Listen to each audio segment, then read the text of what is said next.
მოგესალმებით ეთერშია დასუტევის საინფორმაციო გამოშვება დღის მთავარ სიახლეებს მარია მელიავა გაგაცნობთ.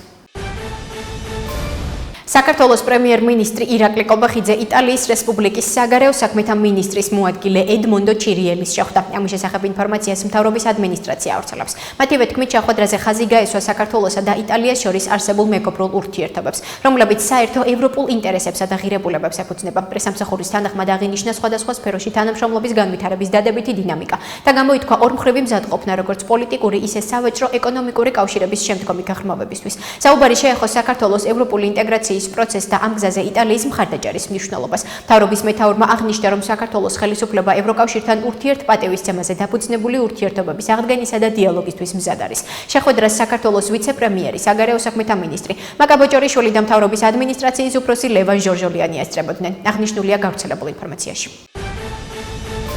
გაგრძელდება საერთაშორისო და შიდა წნეხი და ვინაჯობებს. ეს ამბავია კობახიძისა და ივანიშვილის გაუტეხელი სურვილია, რომ დიქტატურა დაამყარონ. ამის შესახებ ერთიანი ნაციონალური მოძრაობის ერთ-ერთმა ლიდერმა ირაკლი ფავლენიშვილმა ევროპის საბჭოს საპარლამენტო ასამბლეის მიერ საქართველოსთან დაკავშირებით მიღებულ რეზოლუციაზე საუბრისას განაცხადა. როგორც მან პალიტრანიუსის გადაცემაში 360 გრადუსი აღნიშნა, მიუხედავად იმისა, რომ ხელისუფლების წარმომადგენლები მიღებულ რეზოლუციებს ჩალის ფასად მოიხსენიებენ, სინამდვილეში ჩალის ფასი არ აქვს და მათთვის ეს მძიმე ტვირთია. ხშირად ხელისუფლების წარმომადგენლები გაოცებას გამოხატავენ, რაც ფსევდოგაოცებაა. კობახიძესაც და გუნდის სხვა წევრებსაც ბევრჯერ გაუვლიათ ეს საკითხი, როცა დიდი პროდასავლელები იყვნენ და მათ კარგად იციან, რომ საქართველოს როგორც შუა აზიურ სახელმწიფოს ისე არ აღიქვამენ. სტაბილურობა ვერ იქნება ქვეყანაში თუ დემოკრატია არ იქნება. ხალხის დაკვეთაა დემოკრატია და ახლა ჭიდაობა და ბრძოლაა. ივანიშვილს დიქტატურის ლეგიტიმაცია სურს და უნდა რომ დასავლეთი შეაჩვიოს და შეაგუოს, რომ ეფექტური და აქტიური მებრძოლი არ იყოს. ამიტომ სჭირდება თავისუფალი მედიის, სამოქალაქო საზოგადოებისა და პოლიტიკური სპექტრის განადგურება. აღნიშნა ფავლენიშვილმა.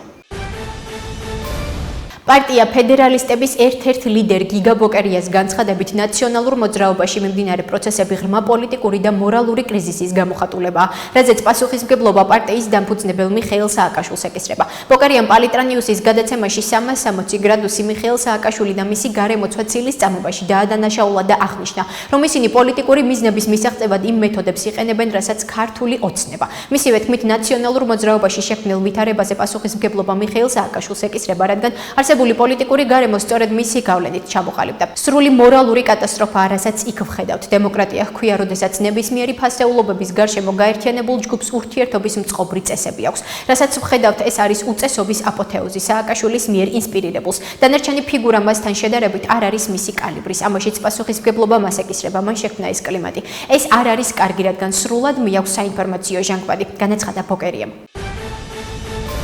დასაბუთება, რომელიც კანონ პროექტთან ახლავს, ვფიქრობთ, რომ დამაჯერებელი არ არის, იმიტომ რომ აკლია არგუმენტირებული ახსნა თუ რატომ აჯობებს, რომ საერთაშორისო და შიდა სახელმწიფოებრივი მნიშვნელობის საავტომობილო გზების მოვლა შენახვის პასუხისმგებლობა გადაიცეს ინფრასტრუქტურის სამინისტროს მმართველობაში არსებულ კერძო სამართლის იურიდიულ პირს. ამის შესახებ გახარია საქართველოსთვის დეპუტატმა შალვა კერესელიძემ პარლამენტში სიტყვით გამოსვლისას განაცხადა. მისი თქმით, ინფრასტრუქტურის სამინისტროს მმართველობაში არსებული მსგავსი სახის კერძო სამართლის იურიდიულ პირების შექმნის იდეა წინა ხელისუფლებას ეკუთვნის. კერესელიძემ დეპუტატებს მოუწოდა კანონ პროექტის დაჩქარებული წესით განხილვის ნაცვლად კანონ პროექტთან დაკავშირებული უარყოფითი მხარეების და კორუფციული რისკების შეფასება მოხდეს.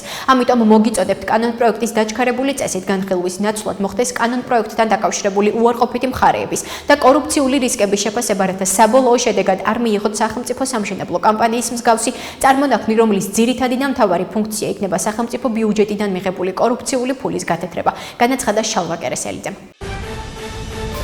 2025 წლის მონაცემებით სოციალურად დაუცველი ოჯახების მონაცემთა ერთიან ბაზაში ირიცხება 330,947 ბავშვი, რომელთაგან 23,322 პირველადად დარეგისტრირდა. ამის შესახებ ნათქვამია სახალხო დამცველის ანგარიშში. საქართველოს სახალხო დამცველის აპარატის 2025 წლის ანგარიშის მიხედვით ქვეყანაში ბავშვთა უფლებების, განათლების, ქალთა უსაფრთხოების, თანასწორობისა და დისკრიმინაციის წინააღმდეგ ბრძოლის მიმართულებით კვლავ მნიშვნელოვანი გამოწვევები რჩება. სახალხო დამცველის ანგარიშში ვრცლად არის შეფასებული ბავშვის უფლებები, მისი საუკეთესო ინტერესების დაცვასა და უფლებებზე სახელმწიფო გადაწყვეტილებების გავლენა, ბავშვთა ძალადობისგან დაცვის მექანიზმების ხარვეზები, ბავშვთა სიღარიბე, რაც პირდაპირ აისახება ჯანმრთელობაზე, განათლებაზე, განვითარებასა და სხვა უფლებების რეალიზებაზე.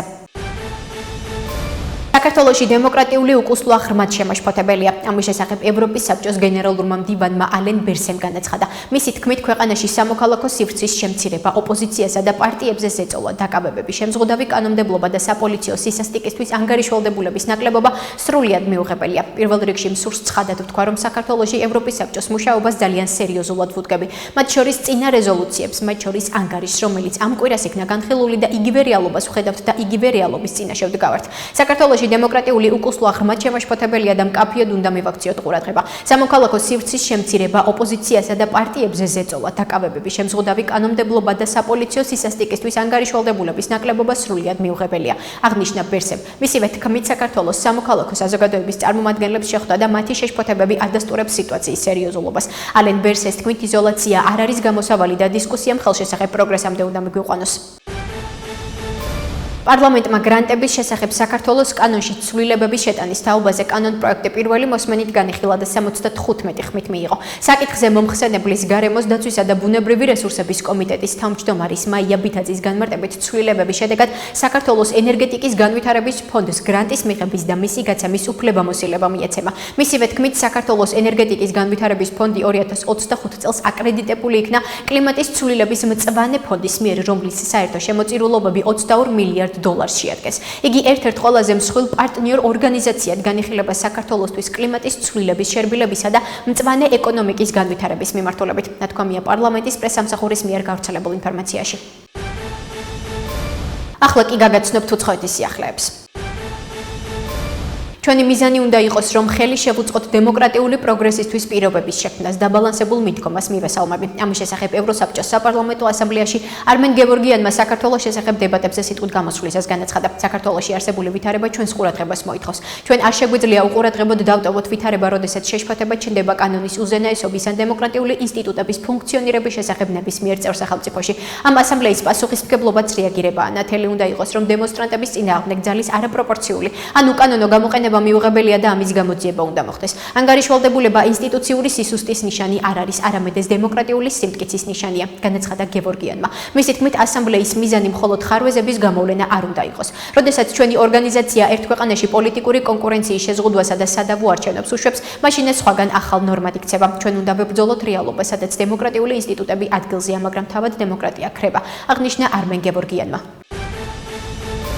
რუმინეთის პარლამენტის ქვედა პალატა მოლდოვასთან გაერთიანების თაობაზე კანონპროექტი მიიღო, რომელიც პარლამენტის ზედა პალატაში გაიგზავნა. ამის შესახებ ინფორმაციას რუმინული მედია ავრცელებს. კერძოდ, მედიის თანახმად რუმინეთის პარლამენტის ქვედა პალატამ დეპუტატთა პალატა მოლდოვასთან გაერთიანების თაობაზე კანონპროექტი მიიღო. მას შემდეგ, რაც კონსტიტუციით გათვალისწინებული 45 დღიანი ვადა მოიწურა, კანონპროექტი ახლა პარლამენტის ზედა პალატაში სენატში გაიგზავნა.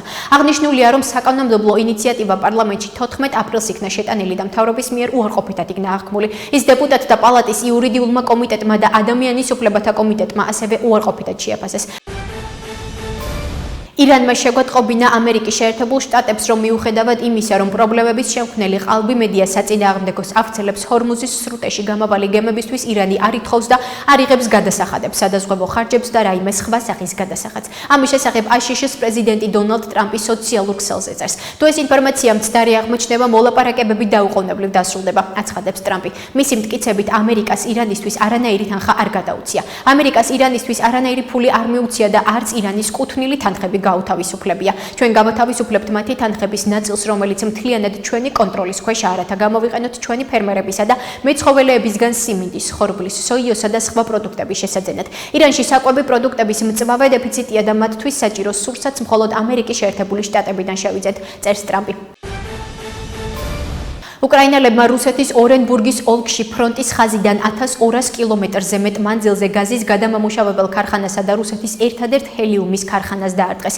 ინფორმაციას უკრაინული მედია ქვეყნის შეიარაღებული ძალების გენერალურ შტაბზე დაყრდნობით ავრცელებს. საწარმოების ტერიტორიაზე ხანძარი დაფიქსირდა, ზარალის ოდენობა დგინდება, აცხადებენ გენშტაბში. მათი განმარტებით, ორენბურგის გაზის გადამამუშავებელი ქარხანა და ორენბურგის ჰელიუმის ქარხანა ერთ კომპლექსს ქმნიან. ორენბურგის გაზის გადამამუშავებელი ქარხნის სიმძლავრე 45 მილიარდ კუბურ მეტრ გაზის შეადგენს. ორენბურგის გაზის გადამამუშავებელი ქარხნის სიმძლავრე 45 მილიარდ კუბურ მეტრ გაზის შეადგენს. ქარხანა გაწმენდილ ბუნებრივ აირს და გოგირდს აწარმოებს. ასეთი იყო მიმდინარე სიახლეები მომავალ შეხვედრამდე.